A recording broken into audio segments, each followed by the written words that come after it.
জ্যামিতি আমাদের চারপাশে প্রতিনিয়ত বিরাজমান। আমরা যখনই বাইরে যাই আমাদের চোখে পড়ে বিভিন্ন আকৃতি ও রূপ। আজকে আমরা দেখব কিভাবে জ্যামিতির এই রূপগুলো আমাদের দৈনন্দিন জীবনে লুকিয়ে আছে। প্রথমেই আসি একটি সাধারণ জিনিসের দিকে, গাছ। গাছের পাতা, শাখা, এমনকি গাছের গঠনও জ্যামিতির সাথে সম্পর্কিত। একটি গাছের পাতার আকৃতি যদি দেখো, তা সাধারণত একটি ড্রপের মতো। আর গাছের শাখাগুলো সাধারণত একটি বিশেষ কোণে ছড়িয়ে পড়ে, যা আমাদেরকে ফ্র্যাক্টাল জ্যামিতির ধারণা দেয়া। ফ্র্যাক্টাল হল এমন একটি আকৃতি যা ছোট থেকে বড় আকারে একই রকমের। এবার চলুন কথা বলি বাড়ির দেয়াল নিয়ে। বাড়ির দেয়ালগুলো সাধারণত সোজা এবং সমান্তরাল। এই সমান্তরাল রেখাগুলো আমাদেরকে স্থিতিশীলতা দেয়া। বাড়ির কোণগুলো ৯০ ডিগ্রি, যা একটি সঠিক কোণ।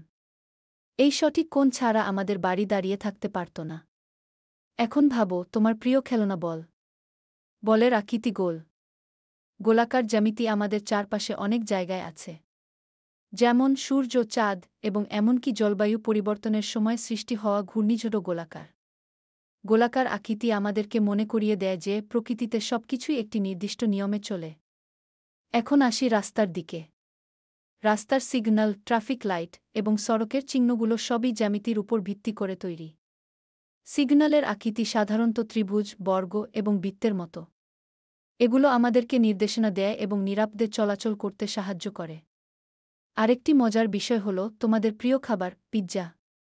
পিৎজার আকৃতি গোল, কিন্তু যখন আমরা সেটি কাটতে যাই তখন আমরা ত্রিভুজ আকৃতির টুকরো পাই। এই ত্রিভুজগুলো আমাদেরকে মনে করিয়ে দেয় যে জ্যামিতি কিভাবে আমাদের খাবারের মধ্যেও লুকিয়ে আছে।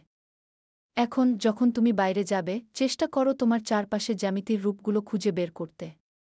গাছের পাতা, বাড়ির কোণ, রাস্তার চিহ্ন এবং এমনকি তোমার প্রিয় খেলনা, সবকিছুতেই জ্যামিতির ছাপ রয়েছে।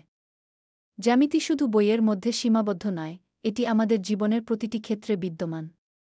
তাই পরবর্তী বার যখন তুমি বাইরে যাবে, মনে রেখো, জ্যামিতি সবখানে, শুধু তোমার খুঁজে বের করার অপেক্ষায়।